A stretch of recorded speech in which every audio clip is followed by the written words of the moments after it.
Hello, welcome back to my channel. My name is Renee. So today I'm going to be doing the Thanksgiving aftermath cleanup and getting my living room area ready to be decorated for Christmas.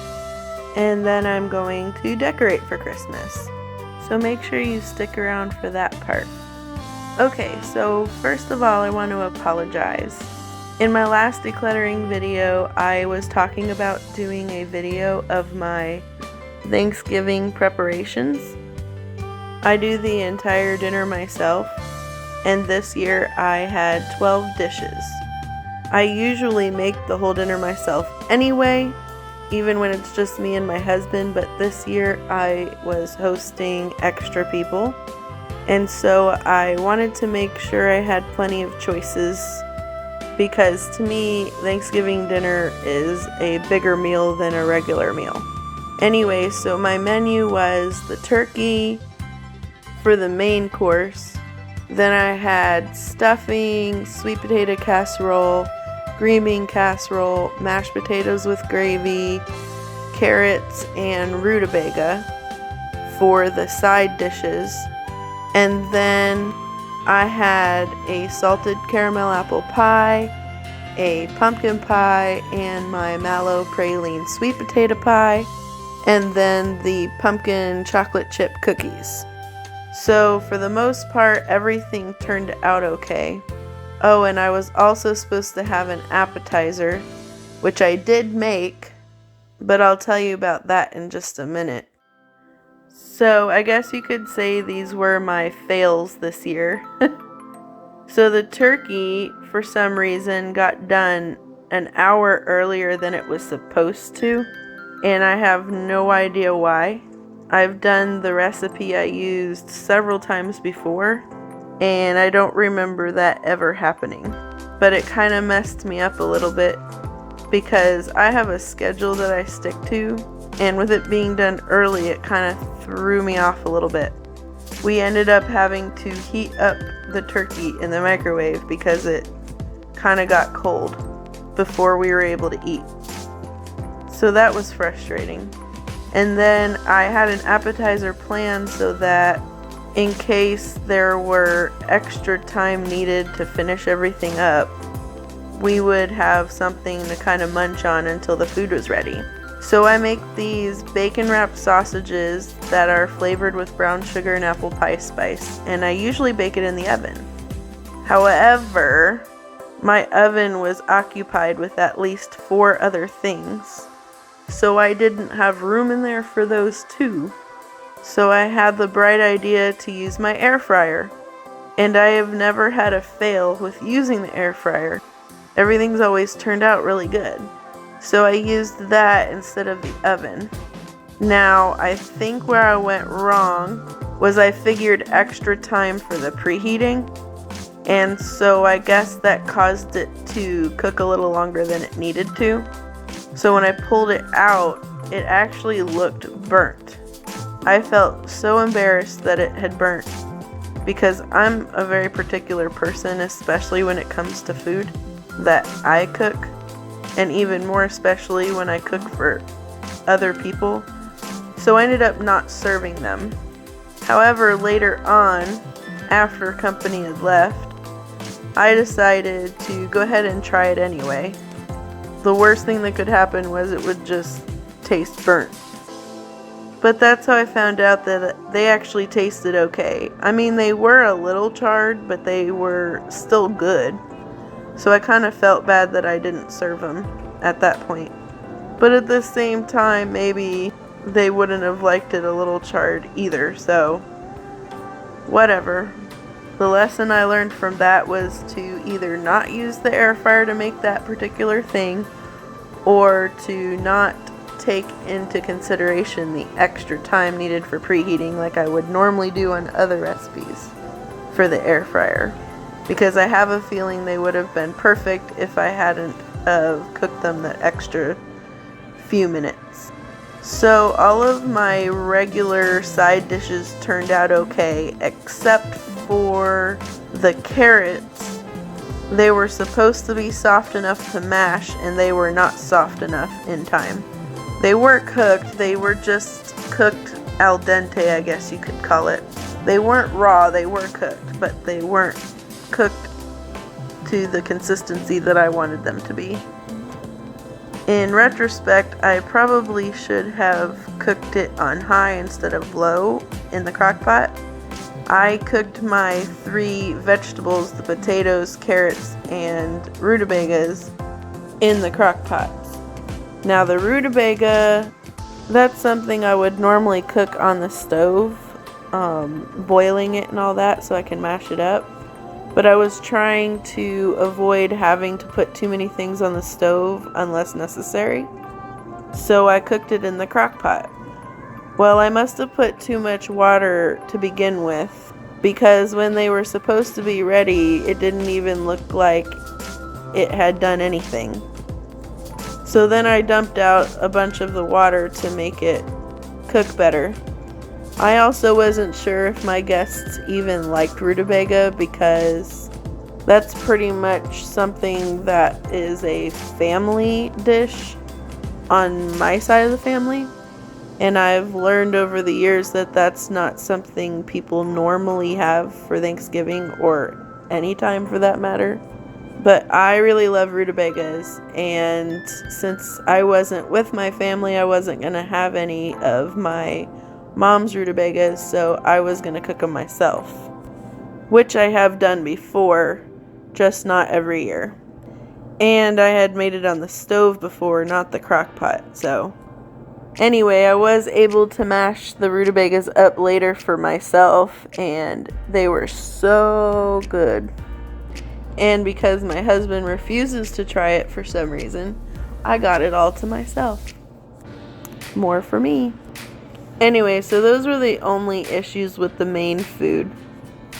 Other than those few little bumps in the road, everything else turned out really good. The desserts, on the other hand, were another story. So I realized when I went to go make my pumpkin chocolate chip cookies that I completely forgot to make sure I had enough pumpkin puree, which I made from fresh pumpkins myself.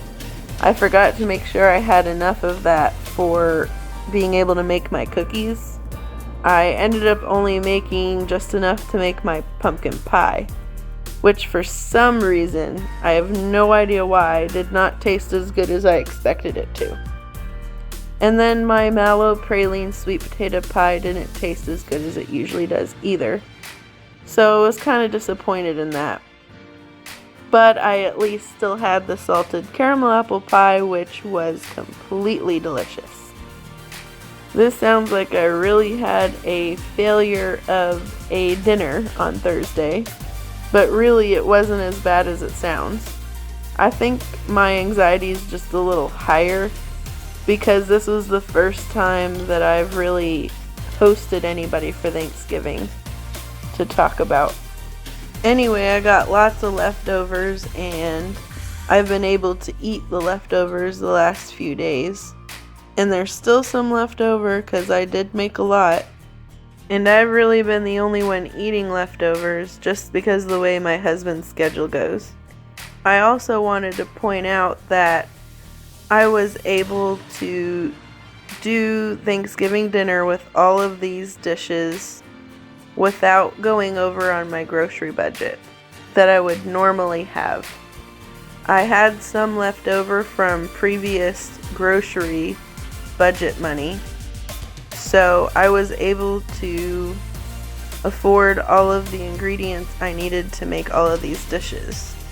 So in other words, I didn't break the bank to make this huge dinner, but I did use up my grocery money that I had, at least until the next day when I got more money in the paycheck for the grocery budget. So it didn't hurt us financially for me to make that big dinner. It also helped that I shopped for sales. I got my turkey for less than $6 because of how I did my shopping. And it was a 12-pound turkey. I think it was 45 cents a pound because of the way that I did my shopping. I had to spend at least $25 in addition to the cost of the turkey at the store, and I only bought what was on sale pretty much, or whatever was the cheapest at each store. And I ended up buying about $30 worth of food there that was on my list, so I was able to get my turkey for the sale price. All in all, I had probably about $150 for groceries, and I was able to get our regular groceries in addition to all of the ingredients for this meal. And that included a lot of seasonings and spices that I had needed to replace anyway. Okay, so I think I told you everything I was wanting to tell you about Thanksgiving dinner. Now let's talk about the cleaning part. So this cleanup would have been a lot harder, but I clean as I go while I'm preparing and cooking. So even though I still had a lot to clean up, there would have been so much more to clean up if I hadn't cleaned as I went. Also, my kitchen would have looked really dirty to serve food in to my guests if I didn't clean as I went. So I'm not watching the video while I'm doing this voiceover right now. So I'm not sure if you've already seen these parts or not, but I just wanted to point out a few things that you will see in this video. So I made my gravy ahead of time this year so that all I needed to do was to put it on the stove and let it heat up while I was finishing everything up.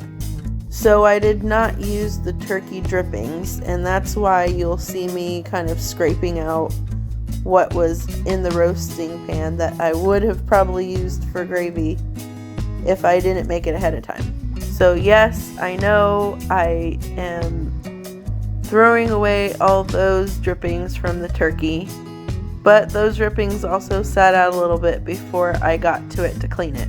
So they weren't good anyway by that point. Another thing is when I'm cleaning out the air fryer, there's a lot of grease in there because of what I cooked in it. And I'm not trying to clog the drain up, so I tried to get as much of the grease off as I could with paper towels and everything first. But I'm not going to get all of it, so I did have to wash some of it in the sink, and some of it did go down the drain. But it shouldn't be enough to cause problems, because I tried to wipe up as much as I could before I even let anything go down the drain. I tried to let the dishwasher do a lot of the work, so I only hand wash what I have to.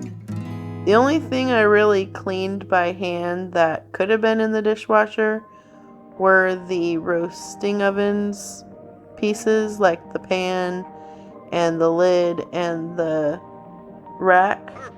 But I was right at the end of getting everything cleaned finally, and I really didn't want to wait for a whole nother load to do it. So I just went ahead and got it taken care of so I could get it put away. Okay, so I think that was everything I wanted to tell you about the cleaning. So now I'm just going to leave y'all alone and let you just watch the video. If I don't get another video out to you before then, I just want to say have a Merry Christmas, and I'll see you all later. Bye. Oh, but don't leave yet. The video is not done. Okay, go ahead. Watch the rest of the video. I'll leave you alone for real now. Bye.